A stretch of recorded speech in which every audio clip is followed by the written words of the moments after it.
in the Bible. And if we are Bible-believing saints, we should not be surprised by the headlines. But the main thing for us is that we should not be fearful, but more so filled with faith. We need faith and hope in Jesus regardless of whether or not there is a war. We need to keep our faith and hope in Jesus regardless of whether or not the headlines are filled with doom and gloom. We need faith and zeal no matter how evil the days are and no matter how many disasters strike the world. And I believe that one thing we need to be aware of is what happens inwardly. In these last days, we should really be careful that our hearts aren't swayed or hardened. I believe that in the last days, the presence of evil will be so real and so tangible that if we're not careful, some of us will fall into a false sense of security, thinking we are living for Christ when in fact, we are living according to our own self-righteous standard.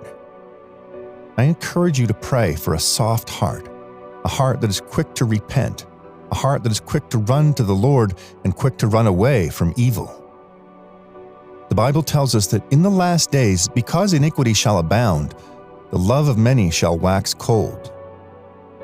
Hearts will grow cold as we edge closer and closer to the end of the age and the return of Christ. So here's my warning to you. Be careful that your heart is not hardened. In our world today, not only is there evil at every corner, not only is there temptation all around us, but this world provides you with so many distractions. There are many things vying for our attention on a day-to-day basis, and to be honest, if we're not careful as men and women of God, we can easily and sometimes unknowingly lose our focus on what really matters in life. And so I encourage you to take a moment and think about whether or not you are truly living for Jesus Christ. Or are you content living life and simply putting Jesus Christ alongside everything and everyone else? The Bible in Hebrews 3 verse 15 says, "While it is said, 'Today, if you hear his voice, do not harden your hearts as in the rebellion.'" And on this matter of hardening your heart, Proverbs 28 verse 14 says, "Happy is the man who is always reverent, but he who hardens his heart will fall into calamity." Now, what does it mean to have a hardened heart? It means spiritual blindness. It means insensitivity towards God's beauty and glory. It means chasing after our own desires instead of the things of God. A hardened heart rejects God. But thankfully, in His mercy, God has offered to change our hearts. And I want you to know that God can change our hearts.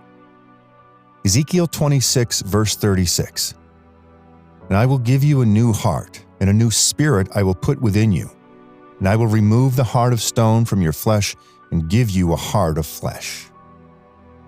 Since the beginning of time, God has been drawing us toward Himself. Even when we stubbornly ignore Him, He doesn't walk away. He never gives up on us. In the book of Matthew, Jesus compares His second coming to a great wedding feast, a joyful celebration of the perfect union between Jesus Christ and His bride, the church. And so we are invited to the greatest dinner banquet of all time. Have you responded to that invitation? Or are you putting it off until the last minute? Maybe you've become deafened to the sound of Him knocking. Maybe your attention has been captured by other things like work and finances and romantic love. Those things seem important until you realize that they are only temporary. And when your life is over or Jesus returns, they will no longer be of any value. We all think we have more time to get right with God.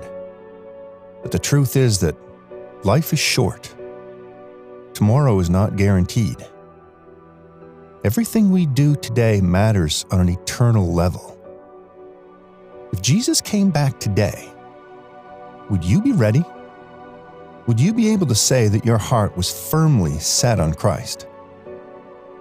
Now is the time to place your faith in Jesus. And so today, if you hear His voice, don't harden your heart. Instead, Allow Him to come in and change your life forever. These things I have spoken unto you, that in me ye might have peace. In the world ye shall have tribulation, but be of good cheer, I have overcome the world.